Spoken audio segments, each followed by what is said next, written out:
Bismillahirrahmanirrahim. My name is Walid Al-Habashi. I am an anesthesia consultant in Egypt and currently working in the Mater Hospital in Ireland as anesthesia and critical care senior registrar. I'm living in Ireland for the last 4 years. In this lecture, it's one of my lectures in the personal development series, and you may find more lectures on the personal development on my website www.walidalhabashi.com and on my YouTube channel in the personal development list. Allow me to present the full lecture in English, then we'll go to answers, maybe bilingually versus English towards the end. I will use few documents during this lecture. All these documents will be available in a Google Drive folder, which will be shared with you all once you finish the assessment of the lecture form. As I'm always saying before you listen to anyone talking about any topic, you have to be aware of 4 things about the speaker. Who is your speaker? Do I have or does he have any conflict of interest? What is his experience in the topic he's talking about? And what are his resources? So all the resources I used here in this lecture are my own documentations, and I will share blank forms out of these ones from the British registration system as blank forms in the Google Drive upon request. So I have no conflict of interest, so I may mention few companies' name that I used them as a help during my documentation process, but they are not supporting me or giving me any financial support. What's my experience in this topic? I did good and meticulous documentation of everything for the last 4 years, so I believe I have enough experience. At least I can add something to yourselves. And plus 2 years from Saudi Arabia. I asked a lot of questions to consultants who got the CESR or Certificate of Qualification of Specialist Registration from United Kingdom, so I presume I have enough experience from handover from different person, from reading different materials, and from doing my own documentations.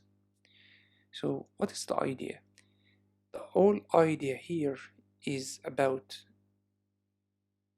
different systems and different pathways, but the idea of documentation on the go or documentation of your training is always the same. Between the States, Australia, Canada, Ireland versus UK, it is the same. You learn something. In our countries, we are poor in documenting this one.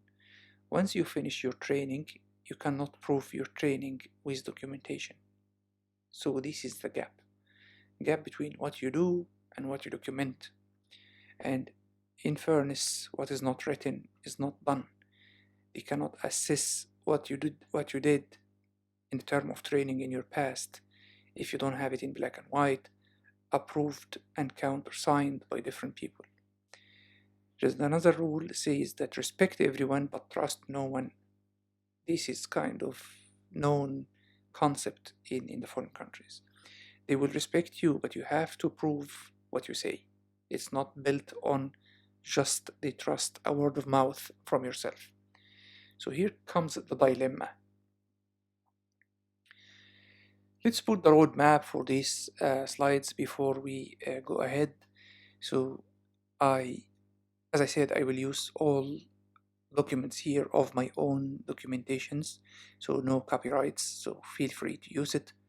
All blank forms will be available on the Google Drive, will be shared with yourselves upon request, but provided you give me feedback on this audio visual or this narration or this presentation to get your email in my database, so I can send you all this link from all the links from Google Drive. I will mention the word appraisal, and appraisal is just an annual assessment, and I used a company called Medsu Company, MADSU, which is medical support, to help me in the appraisal. It's a kind of bridge between the governmental section and the locum companies to help you to get assessment as per the British standard, and after that, after you get this assessment, in 5 years 5 assessments are submitted to get the revalidation to extend your license to practice. So appraisal is on a yearly based assessment, and revalidation is 5-year assessment in the British system.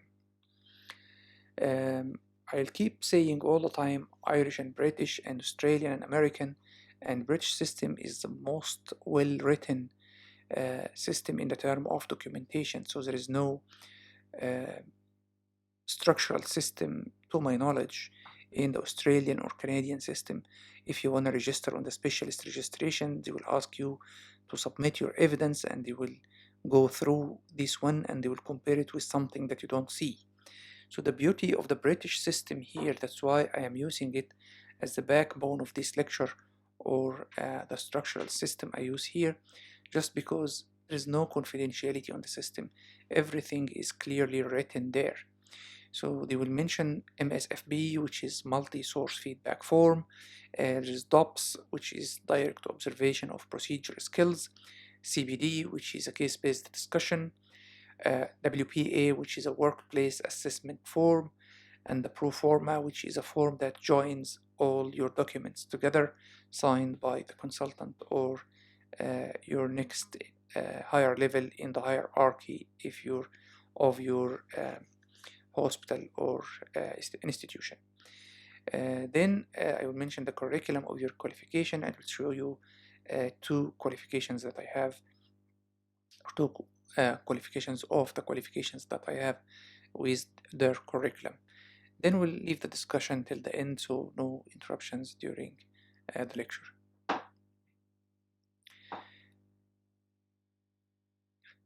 This story started when one bell rang with one of our new colleagues, came from the Middle East or from Egypt, straightforward to the United Kingdom.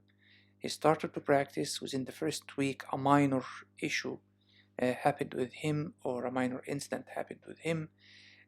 Due to these minor incidents, he sat with the consultant and his head of department, and he gave him this letter. So I got his consent to share that with you, just to prove one point, which is system is different from our countries.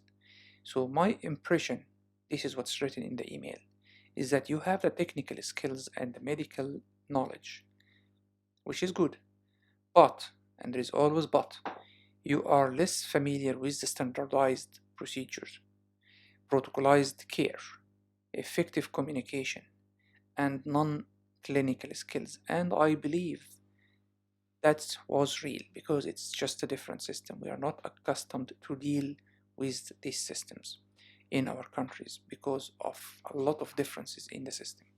But on the other hand, he wrote for him, you are very motivated, you're eager to learn, and you get the appropriate training and keen to walk the extra mile. So it is not a matter of your clinical skills or your clinical expertise. And this is what we're going to discuss here. So what was the plan? And this, you see the difference. So if this instance happened in our country, it may be behaved or taken care of completely different. So here, these are the recommendations from their side. You have to attend a human factors training course, which is already booked. Become familiar with the standard procedures and safety checklists, and they give him the link, and that's his homework. Keep your logbooks for procedures, invasive or not. So it's not a matter of invasive procedures and non-invasive. So they're asking him to keep a logbook for all the procedures he does or he did. Fail the DOPS and case-based discussions. DOPS are, as I said, direct observation of procedure skills and case-based discussions, and they submitted the link to these formats or forms. Review the Faculty of Intensive Care Medicine syllabus, and he submitted again the link, so that's his homework again.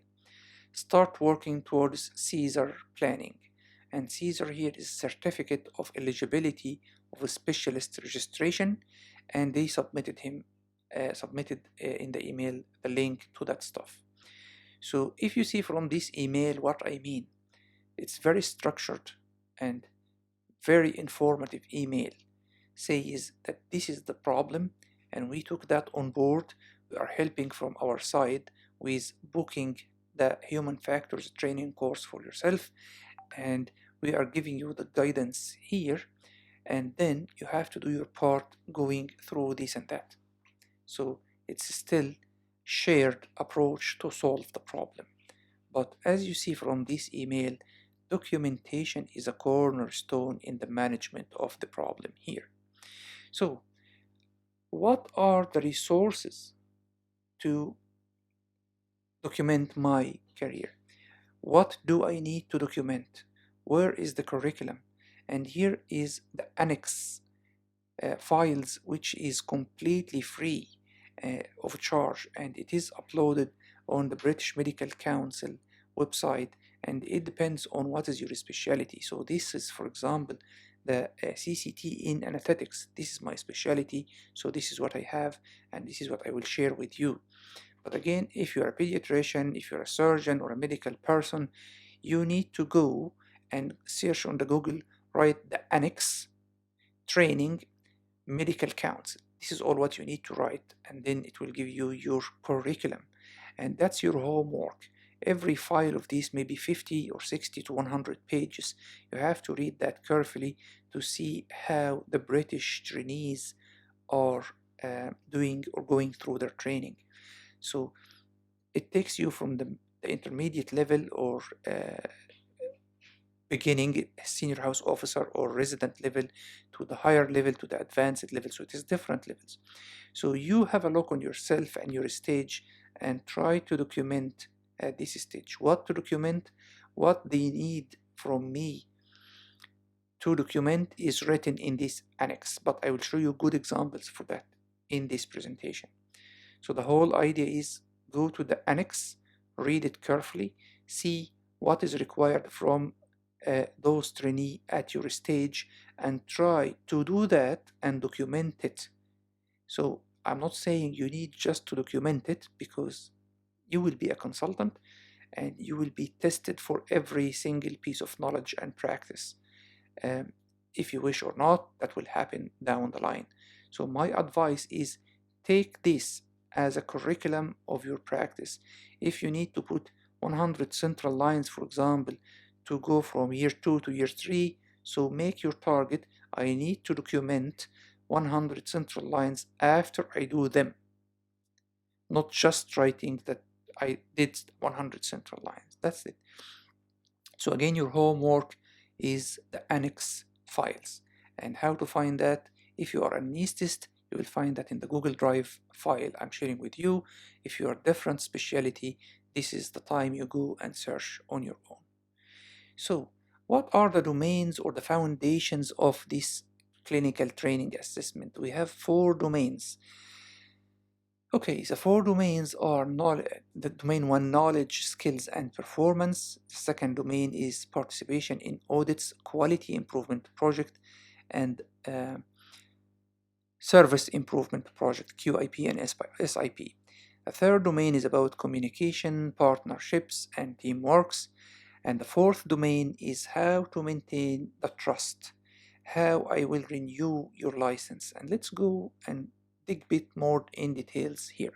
So this is what we're discussing now, the first domain, knowledge, skills, and performance, and there is 7 sub-domains for this domain.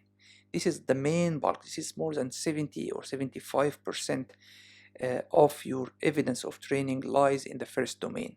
So the first domain here is number 1, qualifications.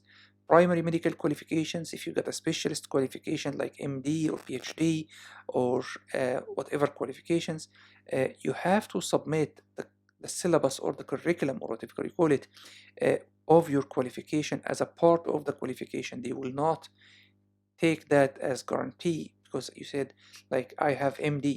Is MD for yourself is a research degree or a training program? They need to understand what's MD or PhD you're talking about. If you have a specialist registration outside UK, honors and prizes, other relevant qualifications and certifications, this is all coming under qualifications. The second subdomain or second sub-foundation in knowledge, skills, and performance is assessments and appraisals. The evidence of ongoing evaluation of your performance. So the CUT forms, we call that completion of unit of training, formal periodic assessment by workplace assessment form, in-training assessments, 360-degree evaluation or multi-source feedback, awards and discretionary points, personal development plans, or these will come under the assessment and appraisals. Competencies and skills. Logbooks. You see, logbook is just a minor element under 7 subdomains under one domain of the assessment. So you see logbooks that makes you busy-minded thinking about them. It is just one part of like 100 other parts. Consolidation and statistics, medical reports, case histories, referral letters discussing patient handling, patient lists, department statistics and workloads, rotas and timetables, courses relevant to your curriculum. I'll give you examples for every one of these, but we are just discussing these pillars or these foundations here. Details of posts and duties, how you prescribe what you did in your career. Number one, detailed CV, like from this time to that time I was working as an intern or as a house officer and my duties were like so and so. Then next year I made a senior house officer or resident training and my duties were like so and so. So it's a detailed CV chronologically from the eldest to the newest posts you hold, supported by employment letters and contracts of employment with job descriptions and job plans. So these are coming with examples in the coming few slides. Again, we are still in the knowledge, skills, and performance domain, but we are now going to the 6th subdomain, which is research. Research papers, research grants. If you applied for a grant, either you got it or not, and still processing, you submit the evidence, you also ask it for a grant, you get it or not. Publications within your specialty, presentations, poster presentation, oral presentation, or international meetings. These all under the research. CBD points and CME hours, they have the same meaning with different terminology. So it's the continuous medical education. If you can prove that in a term of certificates, certificates of attendance, CBD registration points from the Irish Medical College or the Medical Royal College, whoever you are registered with in the moment, you have to document that and get certificates that prove what you did. Membership of professional bodies and organization, again, is a part of the continuous medical education. And the last subdomain in the knowledge, skills, and performance is the teaching and training. The teaching timetables and your name inside if you've given any lecture, if you give any lectures during that period, the lecture slides. So again, you need to present the slides you presented, the posters advertising an event, letters from education center or feedback or evaluation forms, letters from different colleagues, courses, certificates are all used as in teaching and training subdomain. Second domain is about research, again in the term of participation in the audits, audit reports, publications, either national or international, submissions, to the ethics committee and ethics committee approvals, presentation of the audit work, letters from audit or the clinical governance lead. And when we are talking clinical governance, that reminds me with my video on the audit and clinical governance, and you can find that on my YouTube channel as well. It's a very nice video. It took me a good while to prepare it in that format, so please don't miss it. Reflective diaries, and we'll talk about that in details.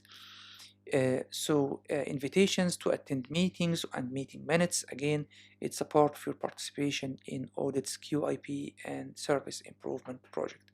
QIP is quality improvement project, SIP is service improvement project. And the last subdomain in second domain is health and safety.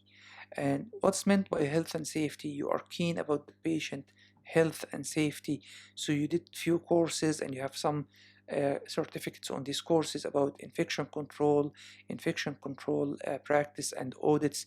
If you have any logbook in the term of any procedures you did regarding infection control or any audits you did in that regards, that will be very nice to keep it in your evidence. So the third domain is about communication, partnership, and teamwork. So this is one of the most important domains to prove that efficiently. So here, communication with colleagues and patients, you have to prove that.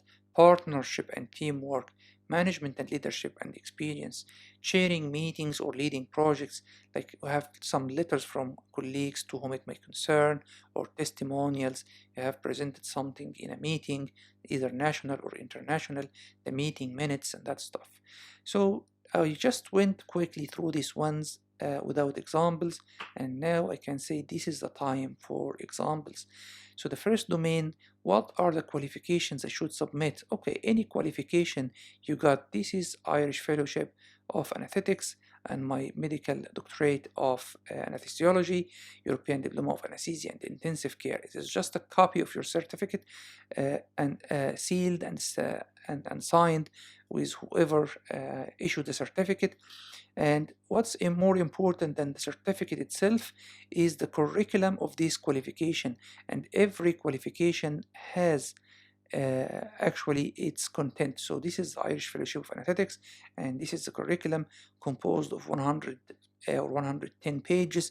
You have to attach that in a PDF format, and it will come at the end towards your Proforma signed by the consultant, so you don't need to get a hard copy of this one or sign and stamp every single page. This is my MD, and this is the curriculum of the MD. So it says inside that this is a clinical training program with a research towards the end of this project. So it's kind of training and research mixed together. So this is what we mean by the curriculum of the qualification. So the second subdomain is assessments and appraisal. And let's have a look here. This one of the good examples for that, which is DOPS, direct observation of a procedure skill. The whole idea is you write your name, you write what is the procedure that you did, who was your supervisor, and what's the date and signature. And here comes the assessment in the middle part of this assessment form, or direct observation of procedure skill, which says what went well, what needs to improve, and then after that it asks what is your homework, what's your plan to improve yourself. So whatever coming in this document, it should be your reality.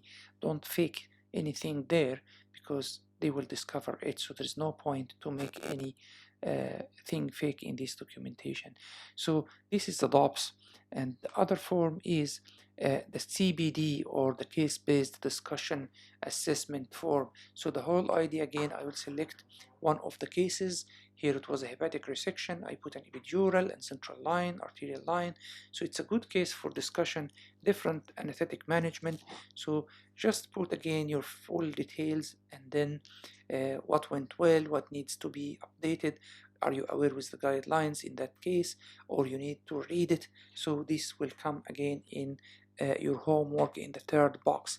And again, as I said, I am sharing all this CBD docs as a blank format, so you can make use of it as like a structure or a guide for yourself to what to do.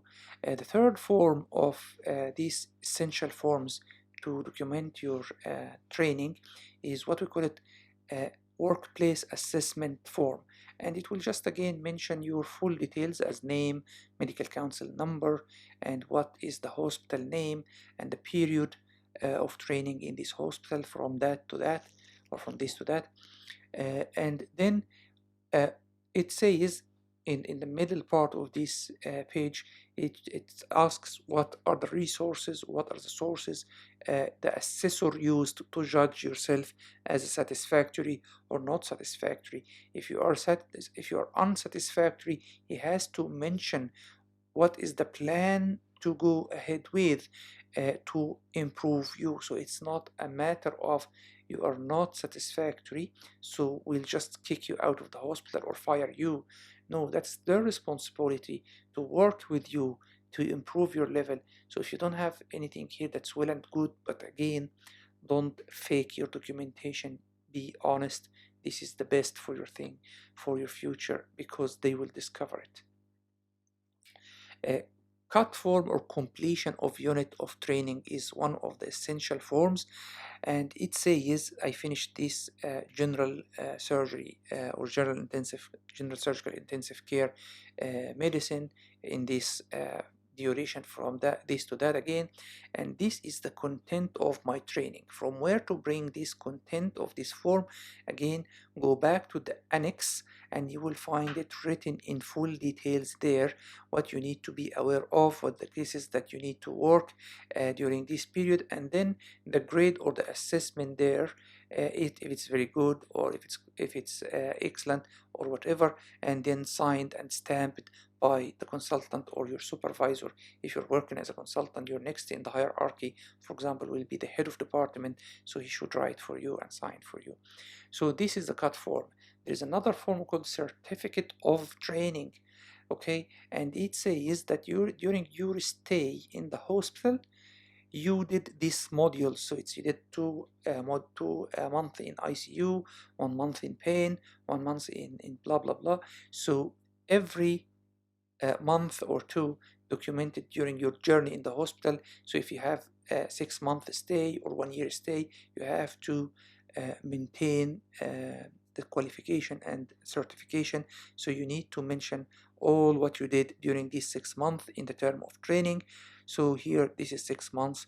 There's sometimes letters for 1 year. It depends on your stay in that hospital.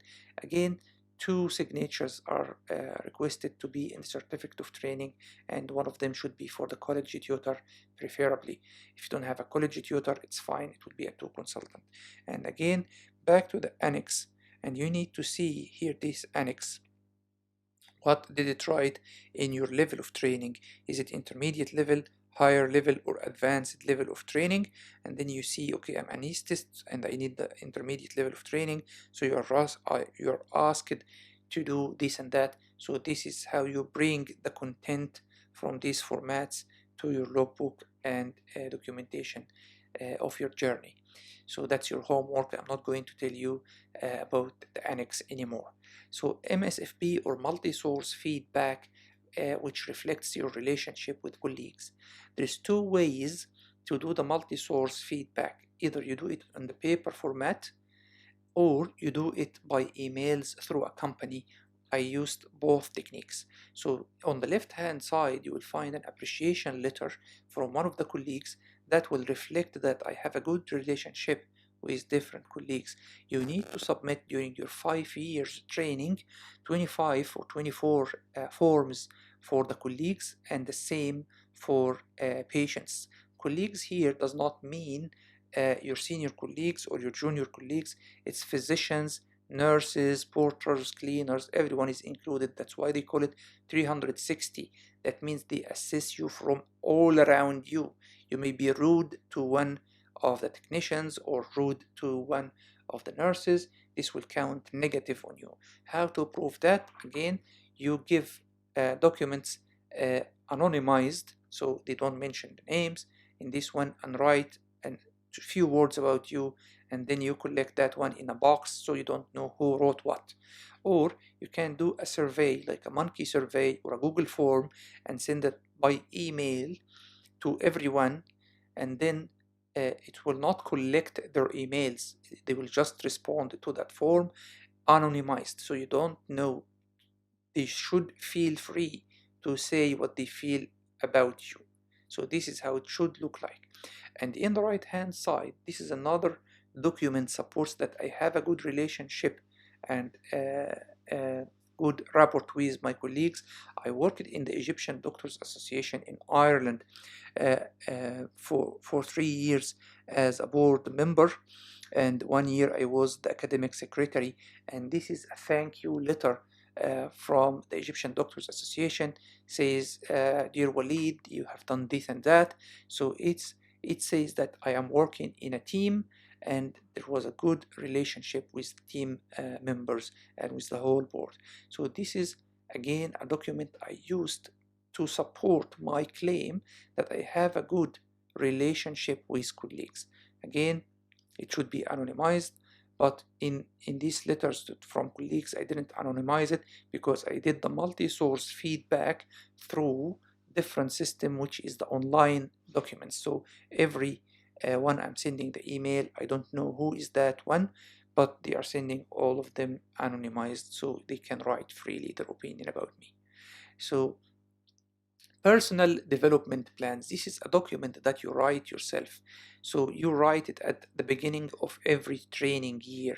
So like for example, in 2016, my plan was to finalize the European Diploma of Anaesthesia, finish the Arab Board of Anesthesiology, attend as a speaker in one of the international courses, finish cardiac anesthesia training in one of Irish university hospitals, and train echocardiography in at least one national or international course. So these were my goals in 2016. By the end of the year, you are submitting what you did and what you failed to do. Okay, so this will reflect if you are strict with your plans or you achieved all your targets and goals, well and good. But if you failed in one of these goals, it's fine, there's no problem with that. So what is why you failed? You have to study that, and what is your plan to amend, or you're amending your plans for the next year, so you are just modifying that. So it's okay if you didn't achieve all the goals in 1 year, but you have to know why you failed to do so, and what is the plan to amend in the future, or to avoid this failure again in the future. And this is another plan for 2017, and the same as it goes on. Okay, so this is the personal development plans. So this is something you write with your hands, but again, you discuss it with your supervisor, and he says, look, like this is a very organized plan, but there's a lot of tasks and aims in this plan. Can you omit 1 or 2 and just make it 3 or 4? Or he can tell you something like that. You know yourself better than anybody else.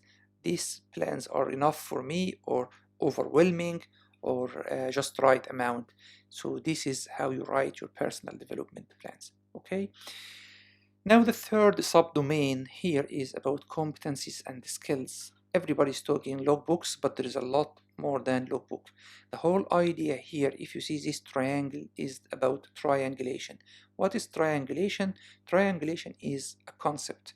You submit your logbooks, you submit your logbook summary, and you will know the difference between them in a minute, and you submit your rota and timetable, and there is someone is interested in studying the relationship between the 3 heads of this triangle.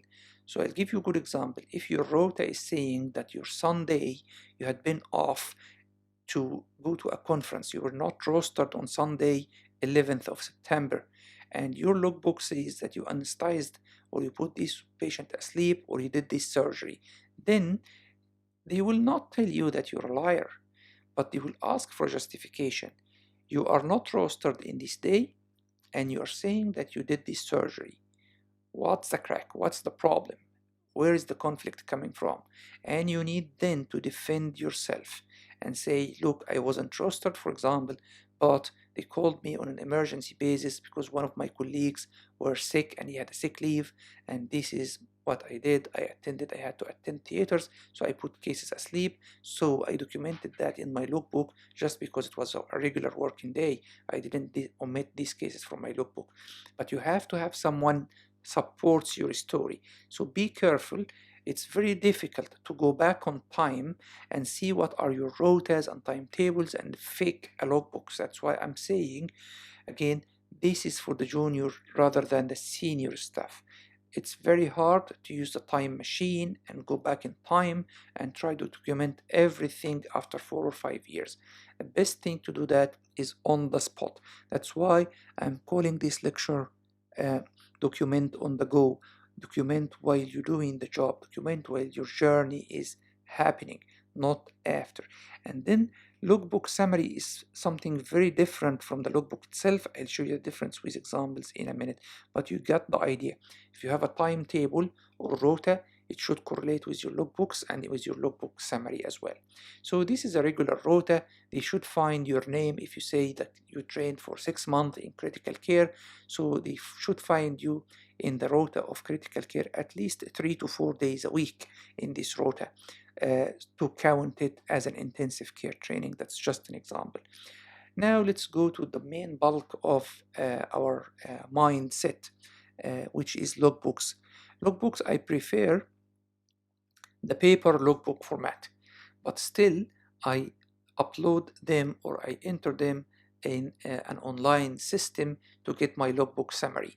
But if there is a conflict or there is a problem with one of the cases that you uploaded, and then you want to go back and see what was wrong with this case, if you just upload them online with no physical form in your hand, then you are stuck because you cannot remember or recall it. You just depend on uploading them on the system. So I just keep, it's me, it's myself, I'm an OCD in that aspect. I cannot recommend you to do that.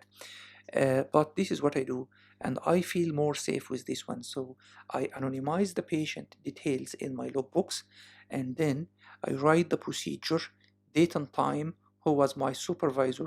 So if I enter that one with a mistake on the system online, then I can go back if they ask, okay, Walid, you said that you were not rostered in this date and you mentioned one case. Then I go back to my physical forms and see if I was rostered or not, and I can defend myself with this evidence. Okay, so this is what I do here. Like case details is depending on what is your specialty and what is required. Like for example, if you are an anesthetist, you putting a cesarean section asleep or giving her anesthetics for a cesarean section, so you will say category 1 or category 2 or category 3 cesarean section, or emergency or elective. How did you do that? Did you do that as an intravenous induction or inhalational or gas induction versus an epidural or spinal? So what is the technique you used in this lady? Was there any complications? What's the degree of supervision, or we call it the code of supervision? There's 3 codes of supervision. Either direct, you are with the consultant in the anesthesia theaters, or local, he is around you in the theater complex but he's not with you in the room, or it is distant, so he is working from home, and it makes a difference in the weight of your evidence. So if you are working as a SAT 6 or the end of module training and you are submitting all your evidence as direct observation code or local observation, so they have a problem with your assessment. Why you were not promoted to do senior reg on calls with more distant supervision rather than local and direct? So you need again the triangulation idea to be kept in mind, and this is how I maintain my documentation with physical logbooks every 6 months or every year or every hospital. It's up to yourself. Do whatever you like. And this is after you put all your logbooks on the system.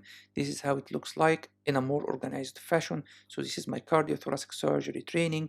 These are all the procedures I did, and the degree of supervision or code of supervision, degree of urgency, was it urgent or emergency or elective, okay, and ASA scoring, and date of birth, and you should anonymize everything in the patient details before you submit that to the medical council. And this is how the logbook summary look like. So it's again a summary: how many male, how many females. It's the statistics of your logbook. So they will use the statistics to compare it to the curriculum or to the training objectives in their trainee, and say, okay, like if you want to finish the first year of training, you need to put a 50 central lines before you've been promoted or upgraded to year 2. Then they will have a look. If you did 50, 60, it's fine. 40, 45, they may close their eyes.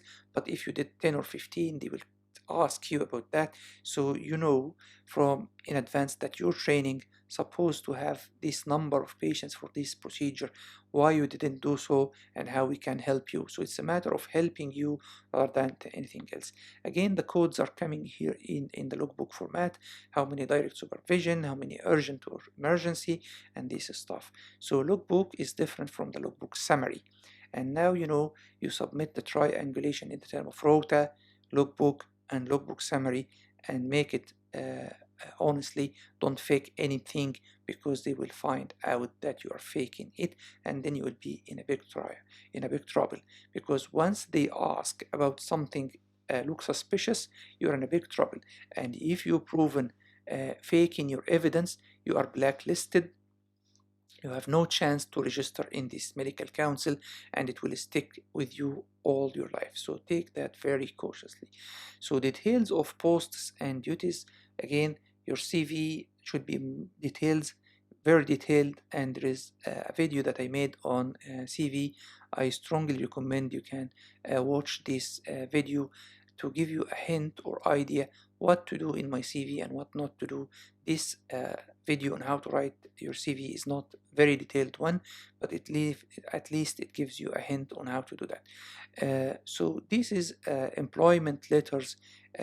The left one is from Egypt, so it states that like Walid worked as a house officer from this time to that time, then a resident from this time to that time.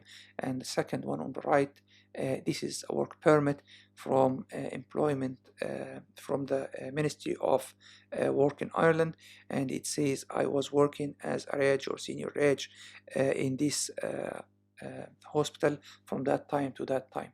So this is how you consolidate your evidence. Then fifth pillar of this the first domain is research. It's about research papers, research grants, publications within the specialty, presentations, either poster or oral presentation, and international meetings. Let's go now. This is one of my poster presentations. I presented this one in Spain, Madrid, and it was a nice article on echocardiography and septic shock. So this is my very first publication I did here in Ireland. It was internationally published, and here is an audit I did, and I presented that as a poster presentation. So the first and second are two poster presentations. The first one is a clinical poster presentation. Second one is an audit, so there's two different shapes now. And the third one is an article about a case I did again using an echocardiography in critically ill patient or in septic shock, and I presented that in a written format, so you are collecting your evidence. And the fourth one is I was an international guest speaker in this conference or multiple conferences. This is just few examples of how you make your evidence variable. So the first poster presentation was a clinical case, second one was an audit, third one is a paper published with a case presentation. The fourth one is an oral presentation in an international meetings. So make your evidence variable. Don't make everything is the same, like all our case presentation or all our audits. You have to make variation between your evidence to make it count more. So CBD or CME hours. So you need by medical legal regulations to have your continuous medical education regularly uploaded every year, and you have 20 and 20 external and internal points every year in Ireland, for example, and the variability is from the British system, it may be 25 or 30. So look what you're looking for. If you're thinking about the medical council in UK, it's a bit different from Canada, different from Australia. Like, have a look and see the regulations of the country that you're looking at and put something higher to this even. Okay, so this is how we document our CBD points. So you enter them here as external, internal, or personal versus research or audit, and this is a total number of hours per year, and it should be, as I said, 20 and 20, so total 4 years, and this is my count here in this number of years. So you can update that regularly, but you need again to use certain system to do so. Search what is the system. If you don't have something like that in Egypt, search online. I'm sure there is. Okay, so teaching and training, teaching timetables, lecture slides, that stuff.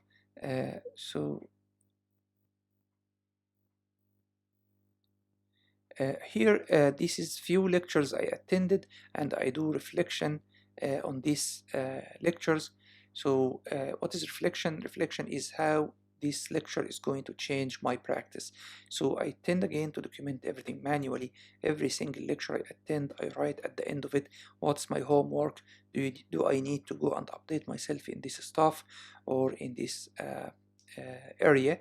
If I do, yes, okay, and this at the end, how I changed my practice according to this lecture or this course or this conference, and this will come at towards the end. I'll show you how I write the reflections. Participation in audits, quality improvement projects, and service improvement projects. Health and safety. Course certification, involvement in infection control, logbook information about infections. So there's a lot of varieties in this section. You go ahead, read the annex and see what did you do in this one. But this is a good example for the quality improvement project. There's a video I had made about the COVID crash conference, which I arranged with 3 other colleagues. I'll mention the names in a while, but this is a good example for the quality or service improvement project. If you find a defect in your system and you create a project, try to make it a full project. So you do a survey before, then you do the project, then you do assessment after, then you completed your project. So it's always like 3-step or 4-step approach to make it as a full project. Again, I strongly recommend you go and listen to my quality improvement project. I'm declaring that this is not in full English language. It's a mixed language, Arabic and English. It was not intended to be like a fully formal discussion at this moment.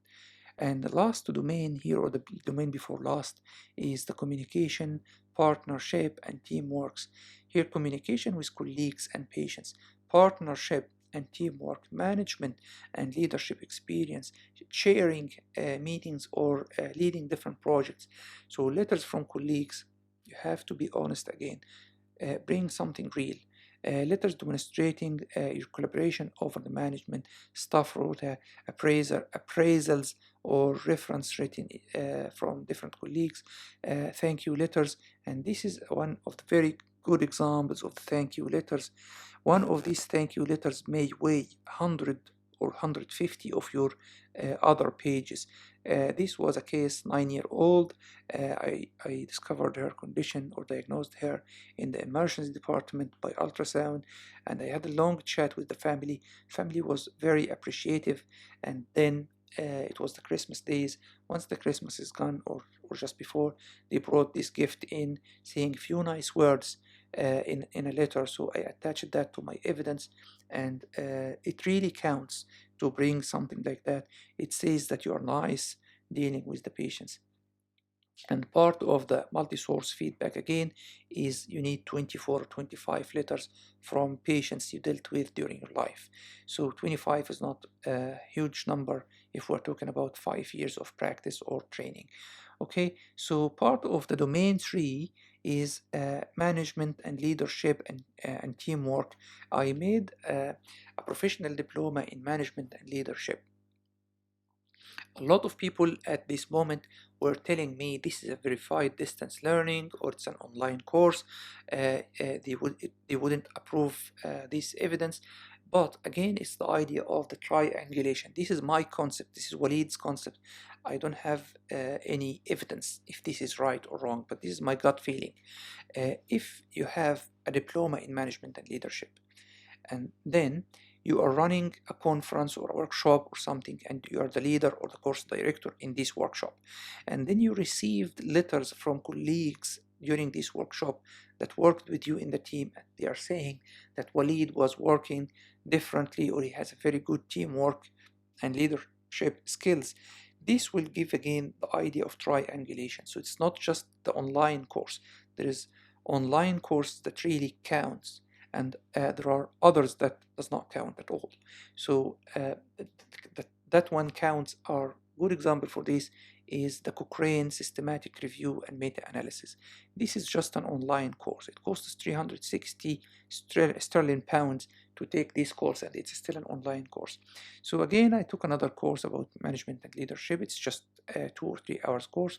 And then as what I did with these courses, we made a team to manage the COVID-19 crash, the COVID-19 pandemic in Egypt. So I made a survey initially on maybe a few of you shared in this survey, says that is there any knowledge gap? Do you feel any knowledge gap in Egypt related to the COVID-19? Do you feel any psychological pressure because of this knowledge gap?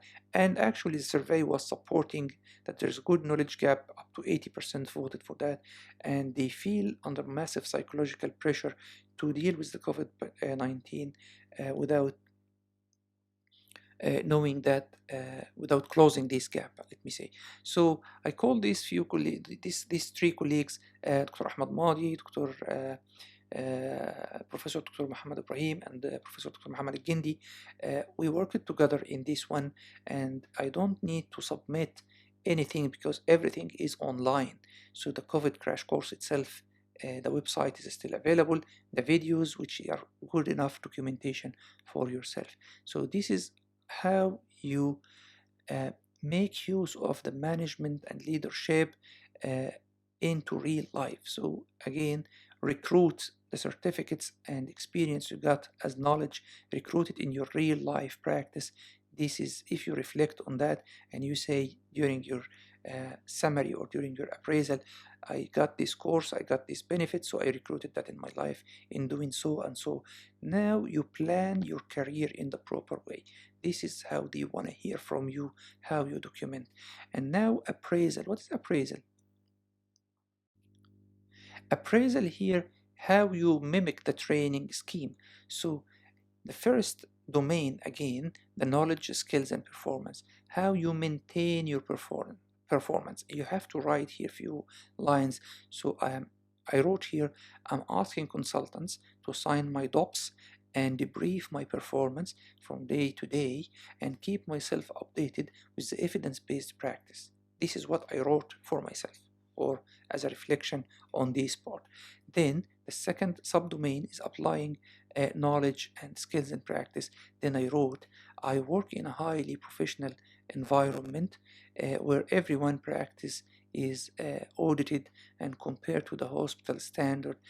I keep myself updated about the hospital policy and procedure guidelines and always stick to patient safety standards. So you have to write something like that, ensuring that documentation is clear and accurate and legible. So this is what I said, I work in a computerized system, so everything, there's no handwriting except in the emergency department. So I make sure in the emergency department every single note I write is dated, timed, signed, my name is written in legible format so they can read my name, and then sign after that with my medical council number. So this is how you reflect on these domains. So safety and quality, and this is the 3 subdomains, and you have to write something on every one, like contributing to and complying with systems to protect patients. I wrote, I always review the latest hospital guidelines and stick to it whenever I am in doubt, I ask my senior colleagues or my colleagues. Responding to risks and safety, and I wrote, whenever I feel there is risk or safety, I discuss with who is the next of me in the hierarchy, like my boss or my consultant or whoever. You have to give them in a written format that you understand the game, how it is played, and how you escalate whenever you are in doubt about the patient safety. Protect patients and colleagues from any risks posed by your health. So I have my own GP, I do regular exercise, I never prescribe any medications for myself or my family, and I regularly go to gym, swim, to maintain my physical and psychological health status. So you have to write few words like that. Domain number 3, it's about communication. I work in a very busy multilingual, multinational hospital, so communication should be very clear, and once I'm in doubt, I text or email to get it more clarified. Working constructively with colleagues and delegating effectively, again, it's about communication, leadership and management skills, and you have to write few lines as well. So this is how you do, or what you do yourself, and this is the domain of maintaining the trust, showing respect for patients, testing colleagues fairly and without any discrimination, either ethical or ethnic or religious discrimination. So acting with honesty and integrity. So this is from your side. The other flip of the coin is your appraiser, and this is how the appraiser writes few words on you. So communication effectively, or he is communicating effectively. So your appraiser states that from our discussion, you confirm it, which is me, that you listen to your patients carefully and colleagues, taking into account the views of respond effectively to their questions and explain to the patient whatever necessary for his procedure, and if he's in doubt, again re-clarify. So this is the way that it is a task between yourself, and this is just the last paper is just an example, but there's loads of paper in that format. So like 4 domains with 4 different papers you write yourself, and then your appraiser will reflect or comment on each one of them. Reflect on your teaching. Again, this is one of the courses I did, and the reflection is here. That's why I'm saying I'm always documenting the lectures I attend, even if it's distant learning, and then I write what I got as a benefit from this lecture at the bottom, if I have to have homework, or how this will be reflected on my clinical practice. I write few lines or few words. Then when you upload these teaching tables or this teaching